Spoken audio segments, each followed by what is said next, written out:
Hey guys, what's going on? It's Ethan here from Extreme RC 4x4, and today I'm working on the Kyosho Blizzard and the tiller for the rear of it. When you get this from the factory, it comes with two AA's, or it doesn't come with the batteries, but you get your two AA's, and this is the wiring that comes with it, as well as this switch here, and then when your servo arm hits this switch, it'll turn it on or off depending on how it's set up.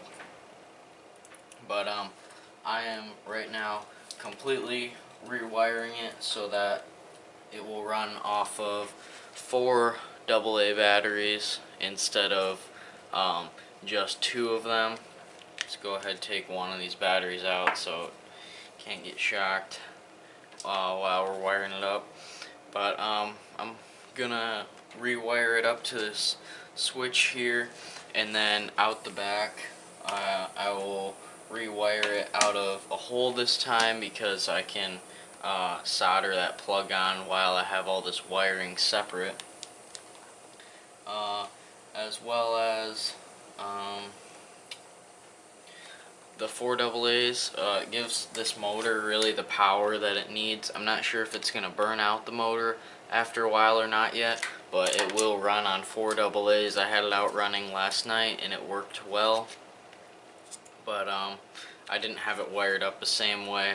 I was using a different switch, and I'm really hoping that this little tiny switch can take the 4 AA's instead of what it's originally meant for, just the 2 AA's. So now I think it's running on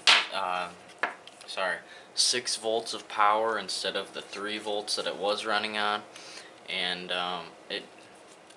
the motor seems to work really good. But when it was only running on the 2 AA's or 3 volts, the motor, it seems to get all the snow and everything packs into this little chain and into here, and it seems like it makes it all it just completely stops it, and it can't really handle the snow. So yep, that's my project for today. I'm doing a little bit of soldering here and there to wire it all up, but that's not too bad if you know how to solder. Alright guys, so here's how I got it set up right now. I got the box double-sided taped down with our batteries in it to our this splash plate or whatever that you get with your Kyosho.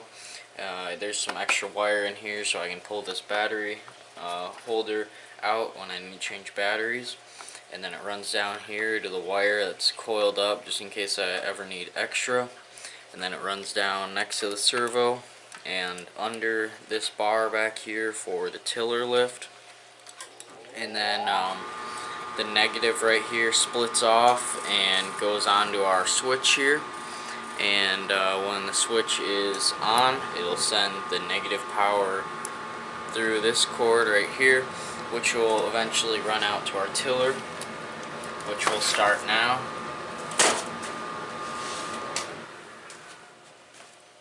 So for this, I want to run it through this hole right here in the bottom. It's just about perfect for what I need to do for this project, so I'm going to go ahead and try to wire it through from the inside. Make sure to leave some slack inside, just in case the wire ever does get pulled.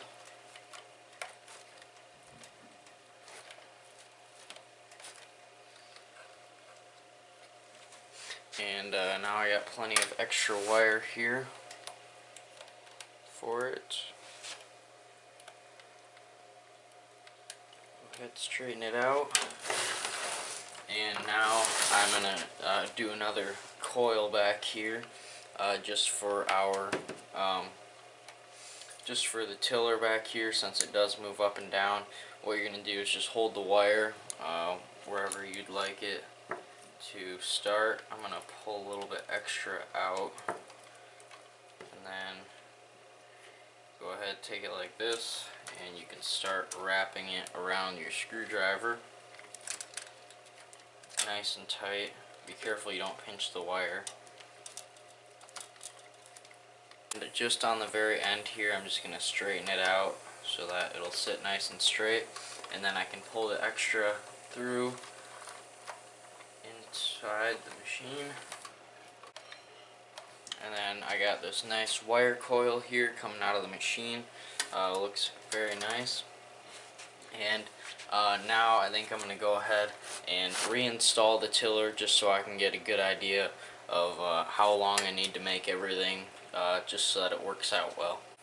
So our tiller here, it only attaches with 2 screws in the bottom and 1 for this little lift arm, but you do have to cut a hole in the back of this plate right here for that lift arm. It's when you get it, it's already kind of etched out. You can see where you need to cut, so that's good. But I'm just gonna go start installing this. Flip it on its side seems to be the easiest thing to do, and then flip this tiller upside down as well. And I just set the screws inside of the holes they need to go into. You also get nuts that go on the inside, but I don't worry about those quite yet. Then we can stand up our tiller. And this is when you use these little nuts that are supplied with it. They're not lock nuts, just regular metal nuts. And you can put those right onto those screws. And then there you go. The bottom of the tiller is installed. Now we just have to do this little lift arm here.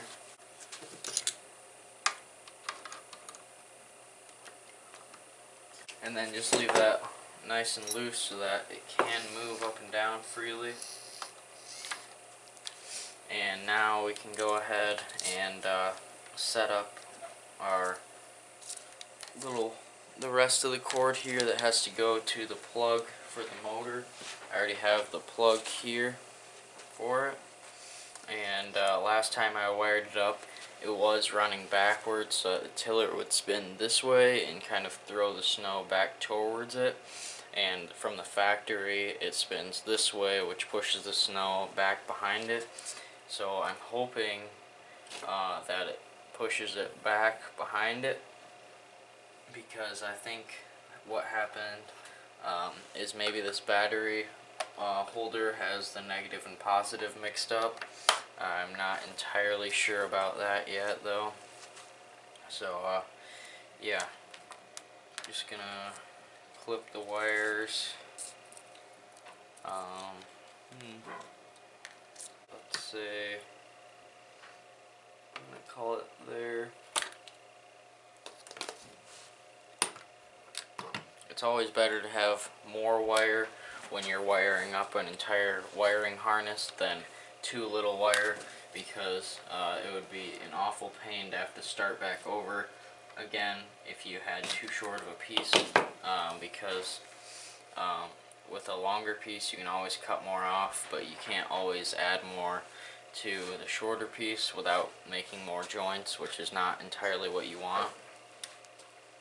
So I'm going to go ahead and clip the rest of this material off here just with our wire strippers.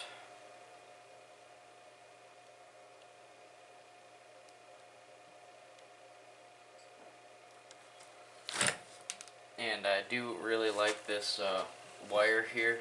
It's probably from maybe Radio Shack, but it does have really thick casing around it, so it does look like it's thicker than what it actually is, which is a good thing, just because of having that nice thick casing can protect it from sharp objects that you may have around. And go ahead and tin those with the soldering gun, just to make sure that we have it wired up right. I'm going to check out that plug to see what's negative and what's positive.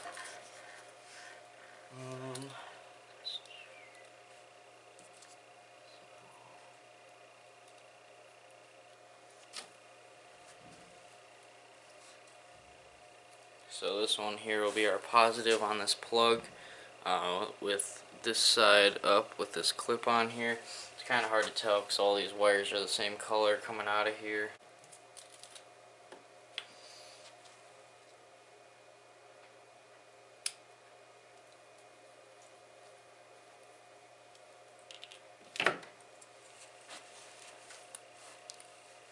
So go ahead, pull some more of this wire apart. And I can put that on there.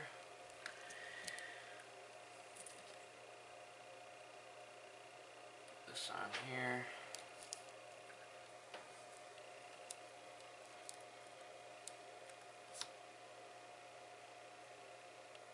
And now we're ready to go again.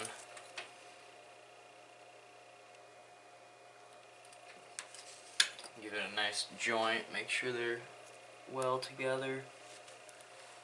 And then you can take that, put the heat shrink over it. You don't need to shrink it right away. I like to do them together, so I'll just leave it loose. Alright, so we got it all soldered up. Should be all ready to go. So now I'm just going to go ahead, turn on the remote first, and get a battery here. Hopefully this one has enough charge on it.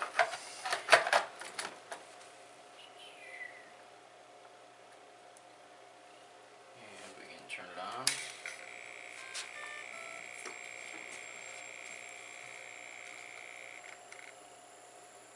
And then we can plug in our motor here to our new wiring harness. Make sure that's all good.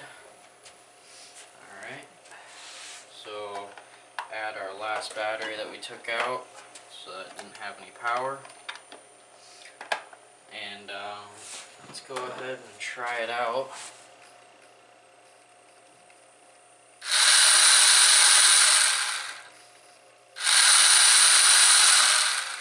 So that works very nice, just like the original. When you push this down, this servo arm right here, it'll come in contact with the switch, which will then turn on that motor back there.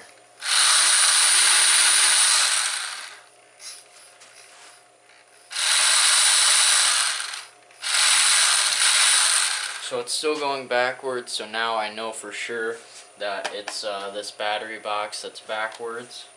So I wonder if I flip all these batteries the wrong way, if that will do the same thing.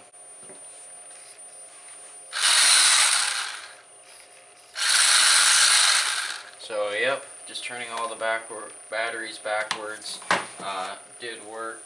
So now, there we go. It's all working well and good. And it looks nice too. I don't have that wire that's coming out from over here anymore. Now I got it going through that hole in the back. It looks a lot better than what it did originally. Go ahead, pull some more wire in actually.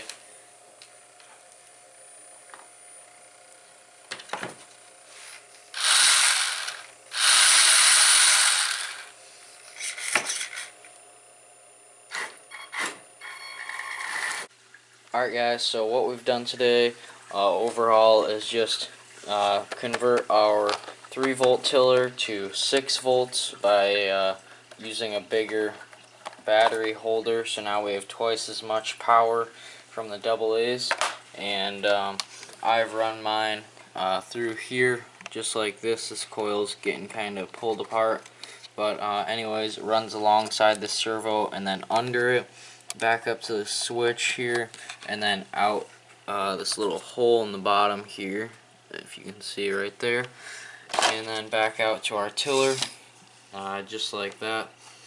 So yeah, hopefully it'll work just as good, if not better, than the stock one did.